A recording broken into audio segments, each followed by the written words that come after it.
job. I hate this goddamn job and I don't need it. You two had better be calmed down or we're breaking out the ball gags. You're listening to the fucking Sons and Shadows podcast on this network. So fucking subscribe or die. Fist bump.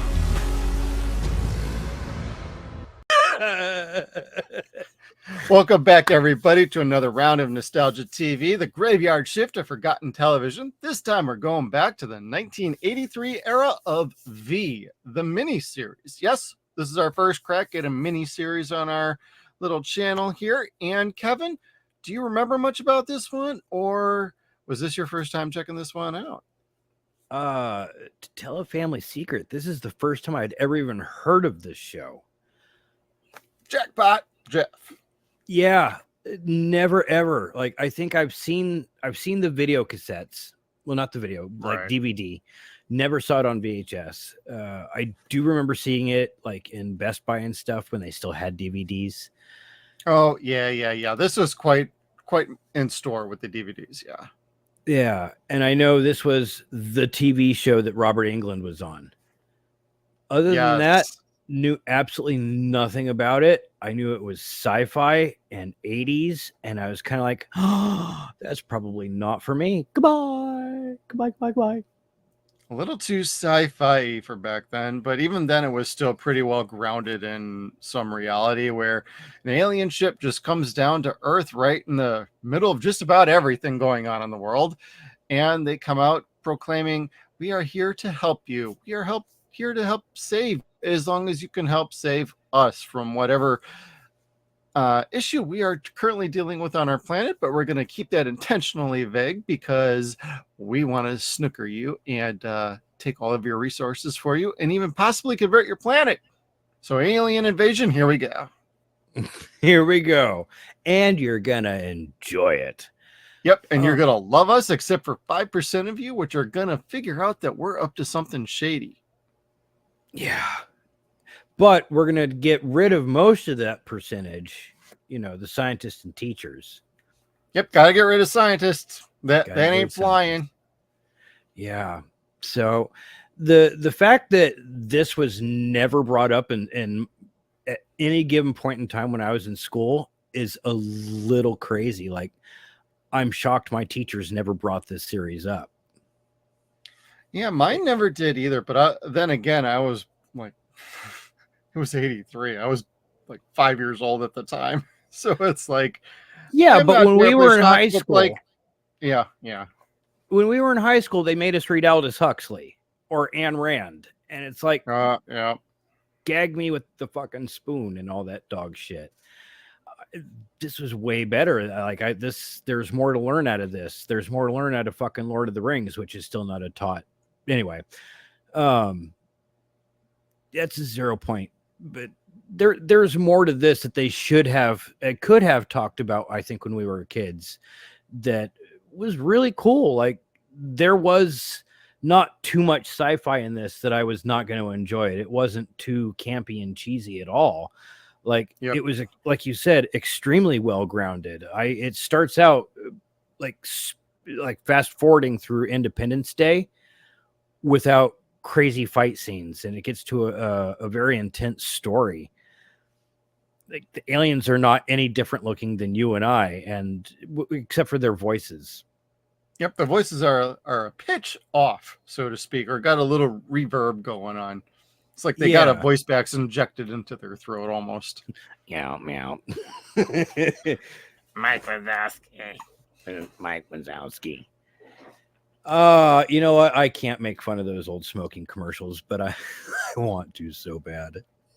Well, if there was one thing I didn't see that was period accurate in this miniseries, was nobody was smoking. Yeah, no, I guess not, huh? Yeah, I know, kind of interesting, hey? For 83. Must have been part of the budget, or they couldn't get sponsorship for it. Sorry guys, we can't even get the military grade cigarettes, so you're all gonna have to just kind of figure it out on your own in between takes. So when were you indoctrinated into this show? Like, because like you said, you were about 5. It was the TV show that happened a few years later. That's when I got really attached to it. Like, I believe my dad had seen this had seen this miniseries with my mother, and then a couple years later they were no longer together. And then whenever I'd go hang out with my dad, if there's something sci-fi or horror on, say like Street Hawk or Manimal, the old show from like way many years ago that only lasted like 8 fucking episodes. Oh, I yeah. mean, so it was things like that I'd always kind of check out with my dad if they were on like network TV. But it was the actual TV show when it actually came around, kind of, I'd have to really look that up. I wasn't thinking about talking about that too much on this round because we're going to cover that later on this month. But when that finally hit the air is when I got introduced to the concept and show overall. And in hindsight, like looking back, like the miniseries are clearly better than the TV show. But the TV show for me as a kid was just like, whoa, this and Battlestar Galactica were like high level stuff. Like I knew I was watching Star Trek, V, Battlestar. That was it. Beyond that, it was maybe for movies, Star Wars. Like that was kind of it in our childhood. We did not have much beyond like cartoons and like a handful of things we could really grab onto. But it was the show that got me into this. That's cool. I don't know if I think I would have enjoyed this if I would have watched this with my dad. Like if he would have said, watch, they're aliens or lizard people, I probably would have really enjoyed this as a kid.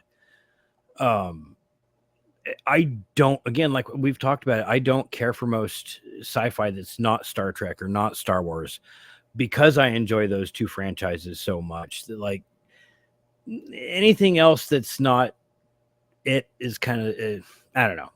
I like those a lot, and other sci-fi just isn't as good to me. This is so good in its way. I can't say it's better than either of those two, but it's still very, very good.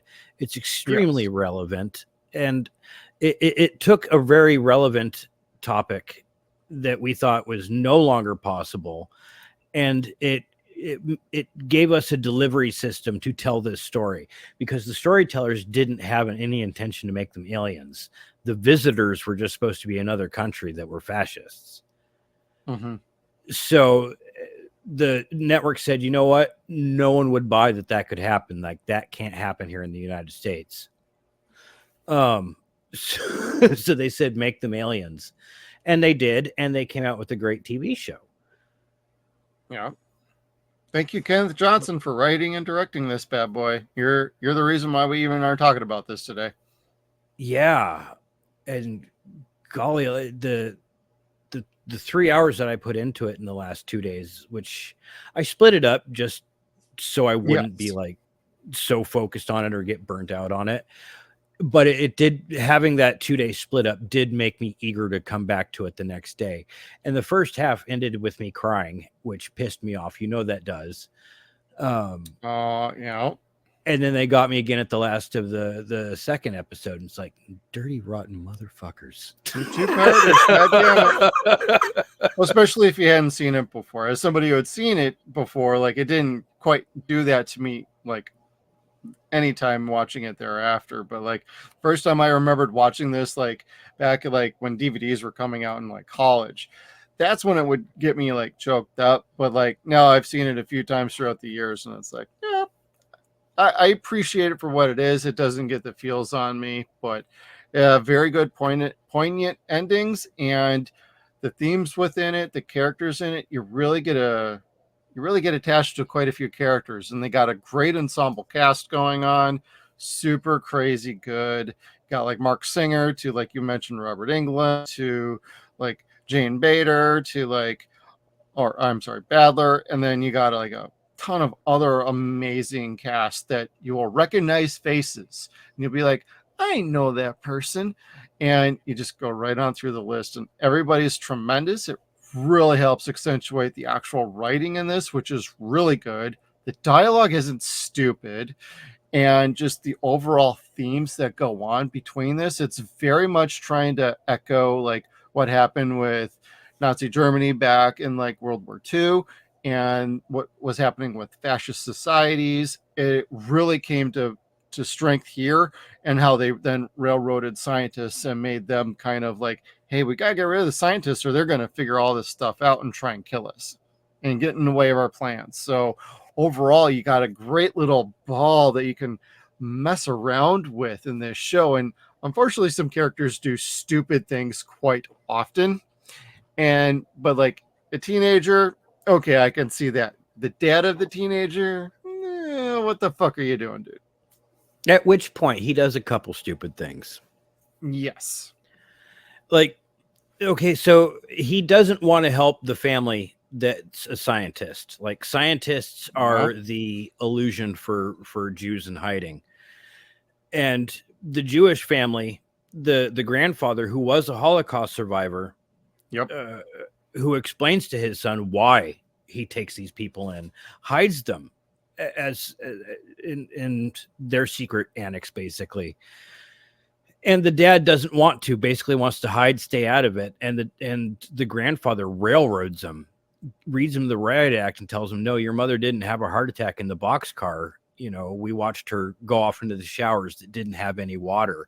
And they shaved her beautiful hair and she just waved at me. And you're sitting there like listening to his story. And it's the scary German guy from Monster Squad. So it's like, he's the most wonderful fucking actor you could think of for this role. And the way he delivers this line as a father to his son, who's wanting to be apathetic, but not. Like, right. He's just looking out for their own self-interests rather than trying to help anybody else out. Yeah, like it was like that scene from Wayne's World where it was like flashing Emmy scene or Emmy clip at the bottom. Married to a children, we take the picture out of the trunk. Hey, it's Peg and the family. This is what I was really looking for this whole episode for your Emmy award-winning consideration. Like, it was really good. Anytime he would explain why you have to stand up against the visitors, why it's important to not let them push you around. Like, it was extremely powerful stuff. Very well written, very well acted. And the writing was very street level. It was not written down to the viewer. It was written as someone on the street would talk. And you didn't see that a lot on TV back then. No, absolutely not. And if you did, it was more the higher profile shows that were really worthy of like their ratings. This one kind of snuck under the radar as a miniseries and took everybody by surprise. This is actually one of the highest rated miniseries that has ever been out. Yeah. And I was kind of like, goodness, I was not expecting to enjoy it, let alone enjoy it nearly as much as I did. Right. And I haven't peeked ahead. I didn't want to peek ahead before this show, of course, but golly, it had me interested. Yeah, and that's very important with this kind of a show. You want to keep the interest going. You have to be able to relate to the human characters, to the situations that they're all in. You have to have a wide variety of everything going on in this. Like, you need to have somebody who doesn't want to be a leader but is good at being a leader, but they have to overcome some issues. And you have to have somebody like, say, Mark Singer's character, who's very aggressive with trying to figure out the truth, but he's having issues even trying to figure out how to do that. Like, he's a war reporter, basically, field reporter. And he's very much, he needs to be in the thick of things in order to, he likes to think on his feet, so to speak, and dig to the truth in that kind of way. He can't just like go rifling through files and checking computers or going through desks or breaking into this building or that building. This is somebody who needs to be in the middle of craziness. And that's just so funny how it plays out at times. Like, it's unintentionally funny. Like when he's trying to go back and forth between the mothership and he keeps encountering this same douchebag boss. That's like, have I met you before? And he's just like, He's trying not to talk to give away the voice, and he runs away the first time, and then he has to get back on the ship, and the guy pops back onto the same shuttle with him to go back up, and he's just like, oh god, oh. And he's just hiding in the background, and it's so funny. You know, but it's good that he thinks on his feet like that, so it kind of keeps everything moving along. So situational comedy is pretty good with this. Yes.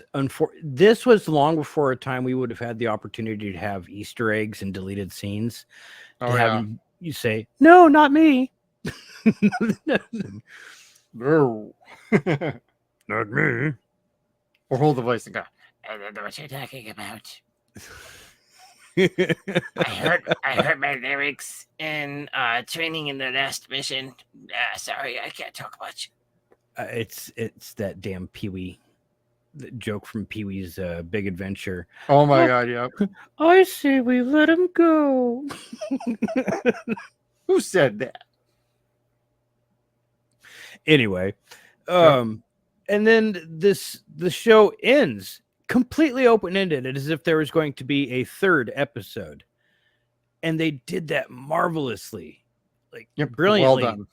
because they're like, you know what? Let's leave them wanting. Let's make them want to throw money at us to find out what happens next. And apparently that is what happened. And TV shows learned to do that. The CW became fucking famous for that shit. Yeah, quite a few networks kind of took the idea from there and really ran with it. But at least they gave you an ending without ending it. So it felt like if this was it at least let you think about what could possibly happen going forward. And other shows like Alien Nation that would come out a few years later would later pull on this a little bit with their endings. That's also another very good TV show, and some TV movies that are associated with it. And just it never feels like these are the kind of cliffhangers that make you want to rage quit, throw something at the TV, or like put your fist through the TV. It's that was good. I want more, instead of getting angry at where they're leaving it off. Like somebody's life is in the clutches or throes of what's going to happen next. I mean, you do get that with some characters, like, oh, somebody might be with a baby, and there's clearly more of a plot going on here, and what are we doing next? So it left enough open that if you came back to it, great. If you didn't, it would just make the wheels spin in your head like, wow, what could we do? And I appreciated that. Yes. Golly, that subplot with the young girl, the band geek having that the was crush. Wild, dude. Yep. That was annoying from like start to finish. Yeah. That was so annoying. One, because it was predictable as hell. Right. But it just kind of needed to be there in the story. It needed to be there in order to make the story whole. Lame and stupid and frustrating, but necessary. I apologize. And that sounds silly. I understand that. But for a smart girl, she does some really stupid shit that gets her mom killed that she doesn't fucking feel guilty about at all. Yeah. Because otherwise, like, the dad wouldn't have been out chasing her, right? And that's how he gets caught. That's right. Like, yeah, literally the same spot where she got nabbed too, just about. And that was not her first time getting her family in trouble, because she needs to go step out for a breath of fresh air and be her and be free. Yeah, they're hiding out in the pool house, so she goes into the main house when Daniel comes home from his shift working with the aliens, also known as the visitors, and she's just standing there, and he's like, well, what are you doing here? Oh, I thank you for letting us hide in your pool house, this, that, and the other. I just needed a breath of fresh air on it. And we're all thinking as an audience, oh, Jesus, bitch, what are you doing? Shut up. Don't even be there. You need fresh air? Go somewhere the fuck else. Go stick your feet in the fucking pool. Yeah, he wouldn't have known the difference or known any better. No shit. He probably would have been so drunk, he would have just been like, I'm scared. Yeah, dude had a serious alcohol problem. Which, fine, that didn't detract from the character. That actually fit, I think. Yeah, it fit in. And he was supposed to be part of, well, it was an allusion to we'll just call it the HJ, which was the youth regime that was so brainwashed to be into Hitler that they would turn in their parents if they would say something against the party. And we saw stuff like that in Equilibrium a couple weeks ago on 0 Point Reviews. Right. So, which is exactly what I just did thinking of Equilibrium. Anyway. Well, and they actually the reference that lady in kid. this show too. Like they actually talk about, like, didn't you hear about so and so's family and how he turned his parents in because they were Yeah. scientists and talking about it? It's like they already put that thought in your head, so it's like, shit, they got to be careful with their own damn kid. That sucks. Yeah, and it shows the parents becoming paranoid that they have to worry about their own son.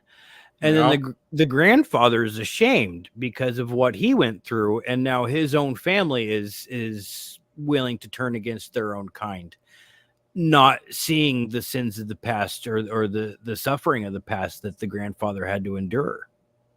Yep. And I And the really grandmother. liked how the grandfather then threw the fucking like champagne in Daniel's face. I'm like, now that's a grandfather right there who's like, you freaking idiot kid. You clearly don't understand what is going on here. You're so enamored with these aliens and how fascinating and wonderful they are that you got your blinders on, kid.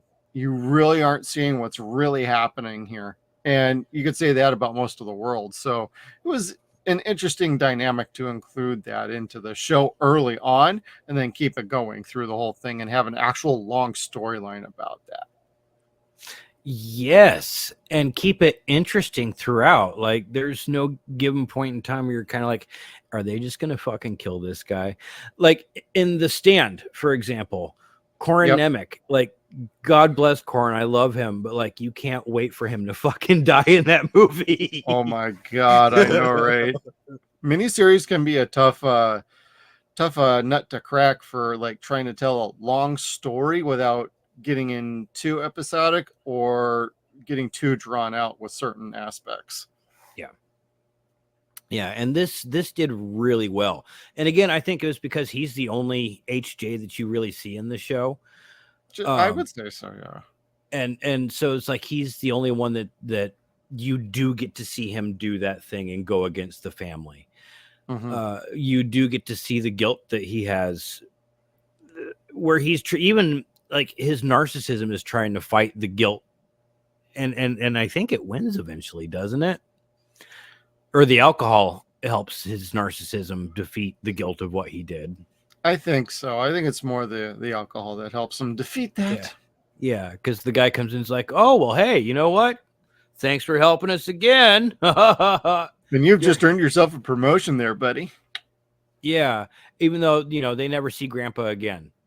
Or they never saw Grandpa again, and he doesn't think to fucking question that. I don't think he sees any of them ever again, unless my memory spoils me. Mom and Dad come back. Yeah. I remember Mom and Dad, but the grandfather, I don't know even about the second series here, but obviously I wouldn't know, but I just remember the boss, his block boss came and told him, oh, he's sick, but our doctors we're gonna help him, they're the best ever, right? And then the parents are like, we never saw him, no thanks. Yeah. So, and it was just great because they cold shouldered him so bad, like wanted nothing to do with him, but couldn't treat him like shit because they didn't want to get tattled on again. Exactly. They were afraid of him. Oh man, such fun watching that. I mean, at the same time, it kind of pulls at the strings just a tick. Like, I would never sell my family out. You'd have to shoot me. Beat my fucking kids. Hi, kids. Nice knowing you. I kill you. Anyway, I brought trade you him in world. for a can of tuna. For a can of tuna. Some people died for less in this movie or in this series. No kidding. Willie almost got smoked by just a little ticking time bomb. But if he didn't have his girlfriend, the catering girl, he never would have lasted. Our poor Freddy Krueger could have gotten taken out by an alarm clock. By an alarm clock. I was trying to tell my wife, I'm like, and this was just before Nightmare came out. So it's like he was still nobody really. Like he was the comedic relief. He was Droppo from Santa Claus versus the Martians is really who he was Droppo. And it was a little bit more serious in that he did get to save somebody, but he was not the evil alien. I would say he was one of the good ones that would have wanted to integrate. Oh yeah, and a clean shaven one at that too. He looked way too young, clean, and I hate to say it, but handsome. He looked like somebody that could easily earn the woos of women, and quite frankly, like he was great. And if this gave him some sort of incline or initiation into being Freddy, that's awesome. Because without this, who knows if he would have gotten that role without that. Yeah, right. And this must have been fun to work on in general. Like this I whole would think project was so big and from a time where you could like make something like this and not know whether or not it was going to be well received publicly. Right. How exciting that must have been. Yeah, I know it's mentioned in his documentary biopic that came out a couple of years ago. Pretty sure I did a review on that on the channel. I'd have to go back and rewatch that again, but I'm pretty sure he talks fondly about being on the show. Like it was a lot of fun and it gave him opportunities. And then he went off and he did Friday, Nightmare on Elm Street in 84. And then I saw that the show came out 84, 85. So then you got Freddy's, Revenge in 85 or something like that. So he had a busy couple of years going between this miniseries, the next miniseries, then the TV show, and the two Nightmare on Elm Street movies. Like he was about to get fucking busy up in here. That's true, because after that, once those movies came out, a movie didn't have to be happening. He was like doing press tour junkets all the fucking time, traveling. Yeah. TV shows. To have been him back then. Yeah, he was pretty rad. I'm still a big fan of him. Last thing I saw him in was the Stranger Things season 4, and he was pretty dope in that. I really enjoyed his character. The last thing I think I saw him in was Bones. I never really watched that show.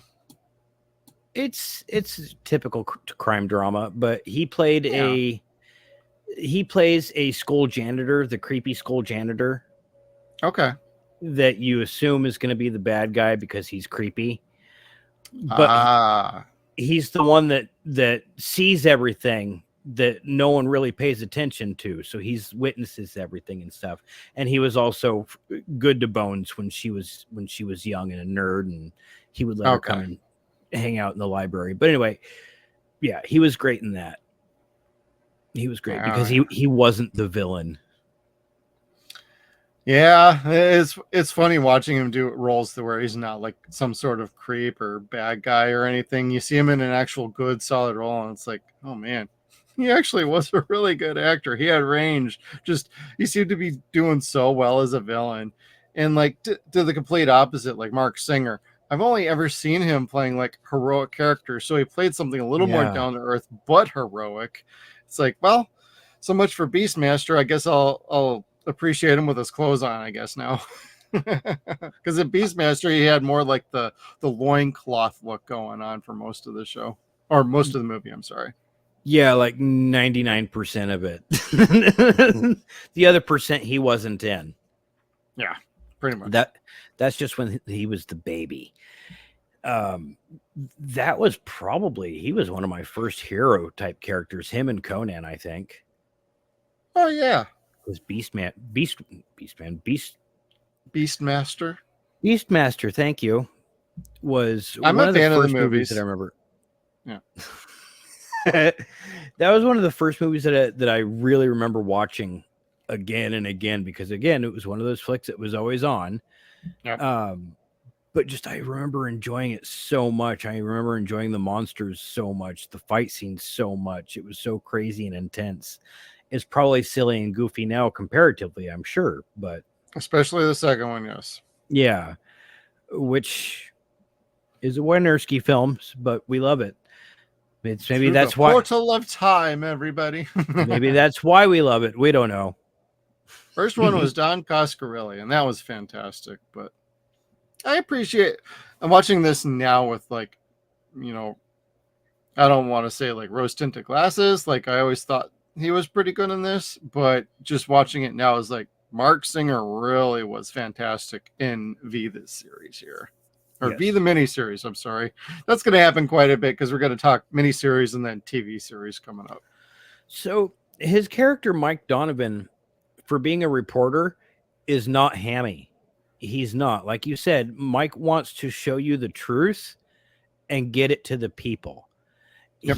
He's not the hammy, get me in the shot. Are you sure I'm in the shot? Kind of reporter. That's where we see the other female reporter who becomes their liaison. She's that type of character. And he kind of warns her about objectivity. And that's really where he is. What type of person, what type of reporter he is. He's more of your Lois Lane objectivity type of reporter. The ones that search for the truth. Not the one who sells their soul and turns everybody in just to get a story. Yeah. To have the story or the show. Which, good for her. Like, you know, she knocked out the competition completely. And then she got knocked out later. Did she get knocked out too? Well, she was shown to be firmly in the grasp of the aliens.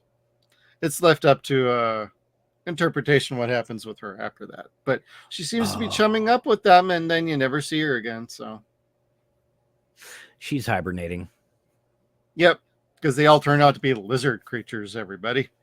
From around the Sirius Nebula. Yeah, and I wasn't expecting that.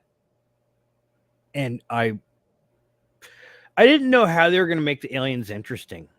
And they were fun. They were still interesting. But I didn't see the whole reptilian thing coming. And when it happened, I was like, oh, bless them, that's cool looking. Like, that's so neat. They had the whipped tongue. They have the hissing venom, gnashing teeth, red eyes. It was a lot of fun. They look like something straight out of Star Trek at that point. Kinda, yes. And they're in a meat sack. Like, yeah, waiting to bust out from underneath their skin. Yeah, it was a live action version of Men in Black in a way, with the bug inside of the meat suit. Yep, pretty much. I feel like that really worked out the best, and they even used that later as one of their little plot points and twists on some of the aliens have grown so accustomed to being in their human forms that they don't exactly agree with what's going on anymore, and they're actually working towards the overall taking over of the planet. The fifth column. Oh, is that what it's called? Yep, they're called the fifth column. They're actually working against everything. So they're kind of on the good side, and they tip off that, hey, you know what? There might be another alien species out there that you can maybe get help from, but you got to send out a signal. We're not going to do it for you. We're not going to do it for you. Yeah, that would get that. Not Mike. What was his name? Was it Mike, the guy that helped them?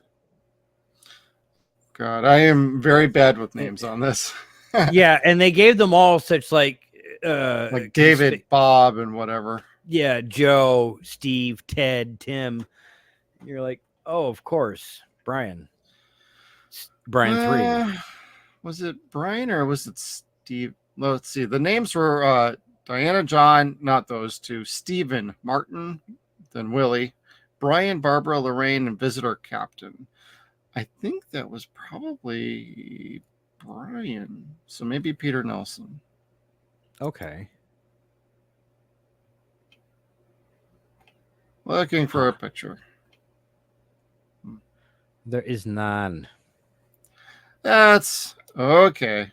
But yeah, one of the visitors was very a couple of them were working out. Like I think who was the fancy looking one that handed off her her suit and allowed Mark Singer to escape the ship to begin with, and he's like, man, you aliens sure look pretty good. Oh gosh, yeah, I don't know who she was, but I think that was Barbara. Yes. What's your name? Barbara, because she's a blonde. He's got a type. All I can hear is James Bond in my head going, of course it is. Donovan. Mike Donovan. Mm-hmm. Dun, dun, dun, dun, dun, dun, dun, dun, dun, dun, dun, dun, dun, dun. Shoots her in the stomach. Sorry about that. Sorry, girl, but I'm going to give you a kiss on your forehead, even though I know there's a snake underneath. I couldn't. I don't like reptiles. You damn dirty reptiles. It is dirty, and the damn band geek is dirty, and I hope she feels shame in the rest of the series. Like, I hope there's complications with her fucking slithering children. Ah, Diana, the queen bitch. And she gets LPV, lizard papillomavirus. She was pretty good as the main baddie so far in the show. I know that changes in V the Final Battle, the next miniseries, but she's pretty rad in this to give you a face of true somebody's in charge around here, and it's her. Oh, Diana? Yep. Yeah. Yeah, she has the persona of Mangala I really like. Just needs to snack on a gerbil or some mice or something. That was so fun and gross. I didn't really expect to see the lower jaw dislocate. They spared no expense with the visual effects. I was checking out some notes before we were recording, and that was one of the scenes that got people like way back when that first aired. Like, it totally like took everybody by surprise, and then the reveal of the snake face or lizard face. I'm sorry. Like, did she do that on did for real? Damn right. I thought it was cool. And again, Get in my belly. I'm somebody that doesn't like aliens and starships and weird sci-fi type stuff. And this has all that, but was still really good at the same time. Like, it's this gripping story. Yep. That when you do see little bits and pieces like that, it's almost like this special topping to it, almost like a whipped cream topping. You're like, oh shit, and there's monsters. Oh, cool. I don't know. Again, the makeup effects were top notch. They did a really good job. I'd not seen anything like this on regular TV before. Yeah, and even like the visual effects, yeah, you could tell that they were like matte paintings and whatever they were doing to try and get everything to line up. You could still see like the black line along some of the composite shots and whatnot, but it's fine. It's largely from the era. There's really no good way to go into that without doing like a total digital rescan and then trying to fix things out like that digitally. You cannot fix that stuff in post otherwise. No. And I like it like this. It looks fine. If you want something more modern, they do remake this show back like 2009, I want to say 2008ish. They actually remade this show with Morena Baccarin, and they had like Mark Singer return, but he was more of a visitor in the remake. So they did remake this for 2 seasons. Still a decent show, but it's not quite the same. But the special effects, the CGI in that is like all way above and beyond the roof. So it looks pretty good, but it's not great. I do want to check that out eventually. Yep, we'll put that on the list probably next year. Yeah. Yeah. Oh, that'll be fun to fill up. But anyway, that's yeah.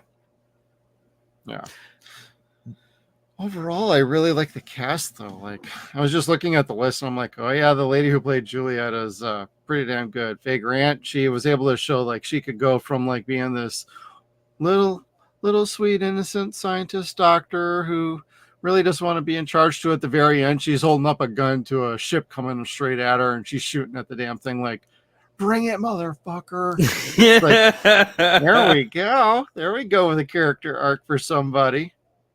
Yeah, and that was very reminiscent of the beginning, where the guy that had nothing left to lose was going to, have the standoff with the helicopter. Now she's doing the same thing with the spacecraft, and you're like, do it, girl, do it, yeah! Put him down! You can do it. Lead the shot, breathe. Yep. Totally win this. Like, totally enjoyable. Like, I want to say also, like, the pacing is very good. Like, they definitely were meticulous about doing this first miniseries, so I really appreciate just about everything they did pacing wise, and like everything just it had the right amount of tension. You never felt like, oh man, that was a ridiculous payoff, or that was anticlimactic, or anything like that. The show did not have that at all. And you can talk about how it ends like openly with an open ending, but it doesn't feel like it's robbing you or depriving you. It's just it's making you want more, but it gave you something satisfying to be like, that's all right. This is good. So I think that really plays into how well this turned out for people and fans. Like when it first aired, even to this day, anybody rewatching it now, it'll make you appreciate like the story just a little bit more. Like it gives room to breathe. And that's very important with shows. I don't think if you can't enjoy The Empire Strikes Back, you probably can't enjoy this show. Interesting. Like, again, with this show, they win a battle, not a war. Like a war is just erupted. They just happen to win or defend themselves against this particular fight. Like so much worse is coming. Yeah, this was a little skirmish to take out a resistance camp. That's all this was. There wasn't anything beyond that, like a full out fight. Yeah, and it wasn't like their top commandos. It was just the troops that they had at the time or that were there. Yeah. Anyway. Yeah, if anything, this was reminiscent of like the movie with John Carpenter called They Live with Roddy Piper. Oh yeah. Where when they go through like wiping out like the homeless camp, it feels very similar. This is like pretty much a standard protocol on how they got to deal with a certain situation or resistance fighters. Like we got to get rid of these dissidents and get them out of here. So it's pretty methodical how they try to handle it. Just some of the higher ups take it a little more on the personal level and they try and get more involved. So they end up making things just worse. Yeah. Yeah, they do. They really kind of do. And then again, it's glib. Despite the happy ending, it's glib. Yep. And if you can't get that glibness or still enjoy the glib ending, this may not be for you. But again, with my curmudgeonly ass enjoying it, I don't really see anybody not enjoying this movie. Like even if my wife was forced to watch it, she'd probably still enjoy it. Yeah, most people, at least this first miniseries, is very well received. Like it's pretty close to like an 8 on like IMDb and like just about everywhere. So even to this day, even with modern ratings and whatnot, the average is still about an 8. So this is like, it still gets high marks even for an older show, largely because of its themes, its messaging, and overall like what it was trying to tell people. Like don't just settle for anything or anybody telling you like you can't do this or can't do that. You all must have the same thought process, mind police, any of that. This just keeps going with that theme of you got to stand up for yourself, yo. Yeah, and don't be silenced. Don't move over.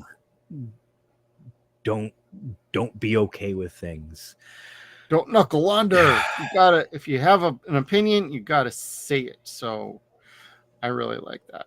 And this is kind of a product of the era. A lot of TV shows, movies from back then would always have some sort of theme to it like that. Yes, some great patriotism. Yep, absolutely. And I know we were largely focused on America. Hopefully, if they had a chance to do more, they could have gone more international with things. But as it is, they were just trying to find pockets of people they could talk to that were near them to begin with. So this was like, we're very much on the ground level of the resurgence against the visitors on our planet. Yeah, because let's face it, there are not a whole lot of scientists in LA. And anthropology, is that a real science anyway? Is astronomy? Flat earther? Come on. Geology, Volcanology. Who studies rocks anyway? I still want to get that letter. Dear Mr. Smith, fuck you. You're fired. You suck. Anyway, I totally digress on that, as I do suck. This, I don't know. This is something that I think was relevant enough that could be redone again today, even beyond the so. 2009 version. Hopefully there's no CG, or could be done without the use of CG. What they did here with stop motion was a lot more fun. You could probably get away with doing some really neat special effects on something like this. Absolutely. The fighting that they did on this, they did with a lot of practical effects to tone down on visual effects costs, because the lasers cost $1,000 a laser to draw. Like, seriously, it cost $1,000. So they're like, you know what? Go get all that stuff from the Vietnam movies, get all the props, get all the squibs, bring them down here. We're just going to have a time.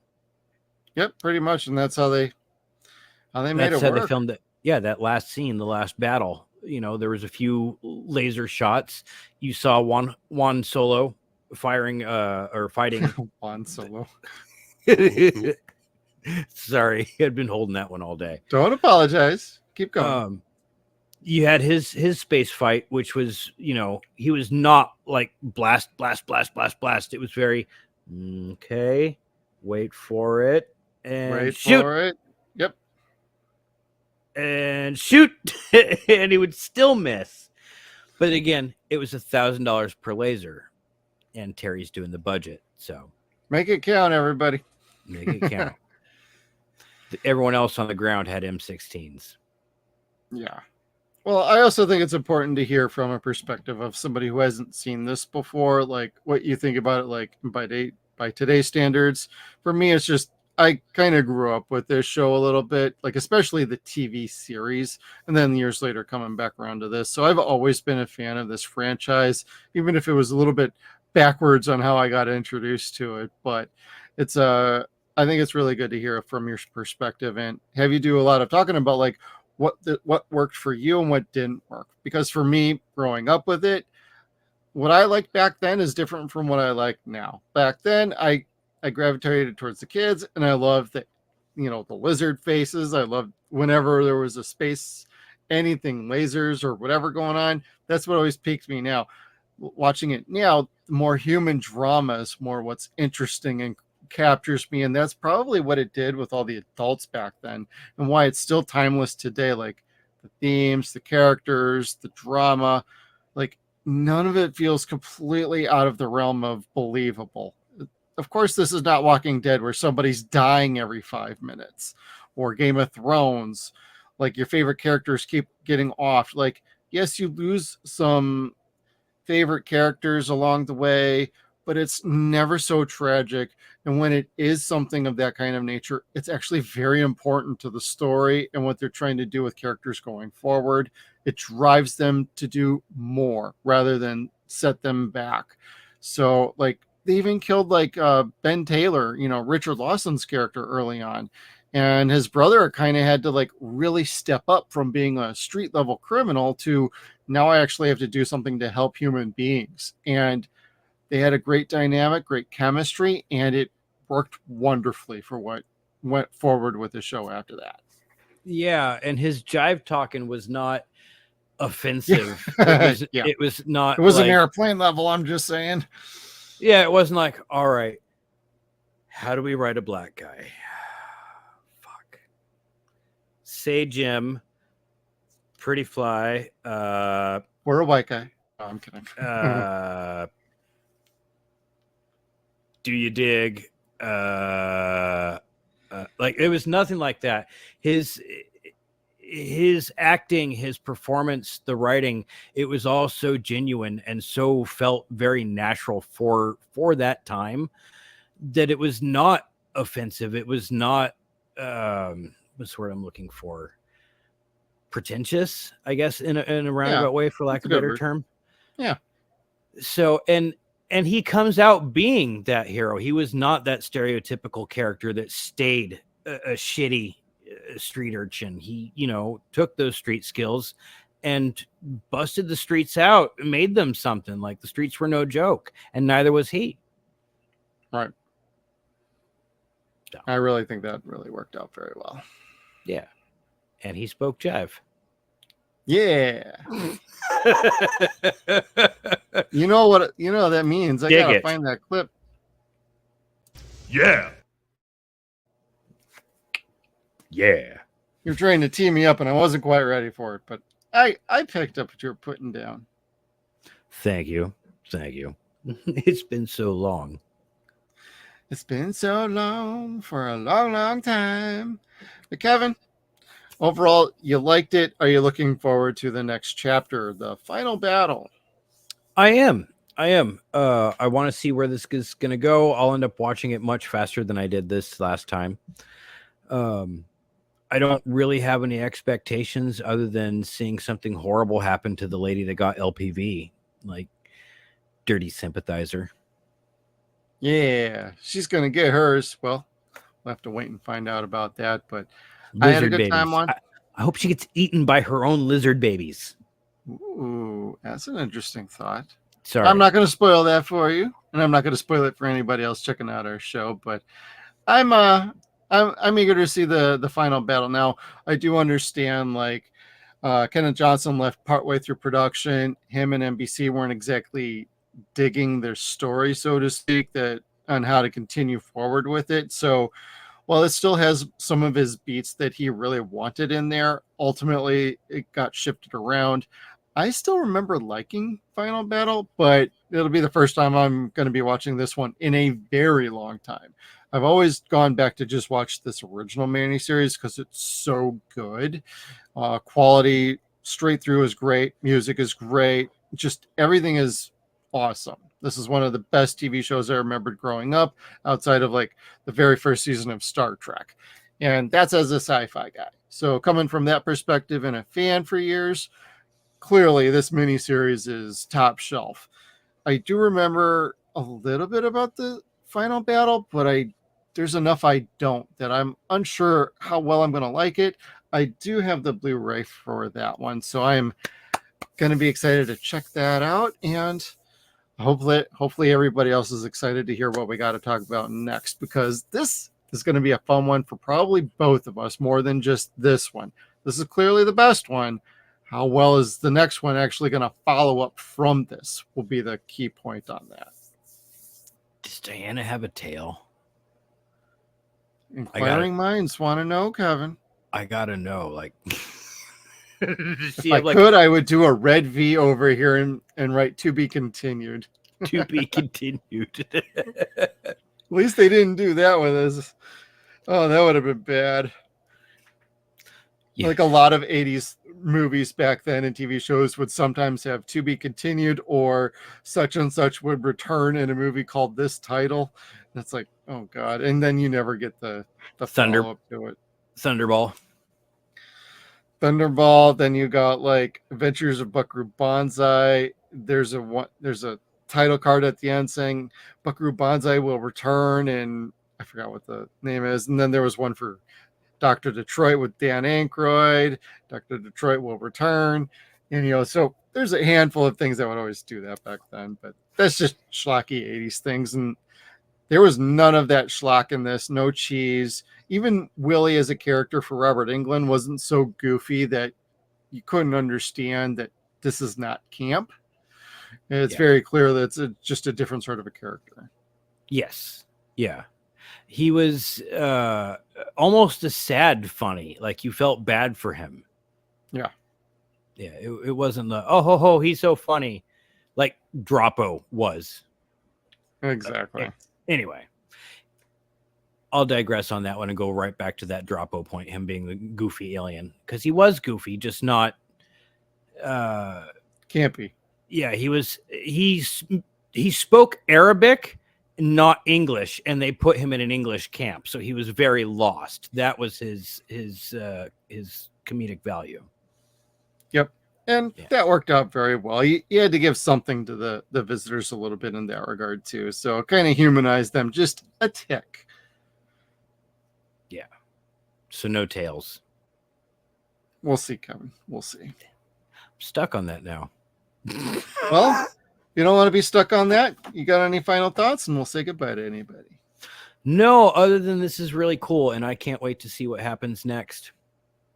Yep. I can't wait either. I only kind of remember what happens next, but I'm pretty excited to check it out. So everybody, please, thank you for for tuning in. If you like this video, please hit the like button down below.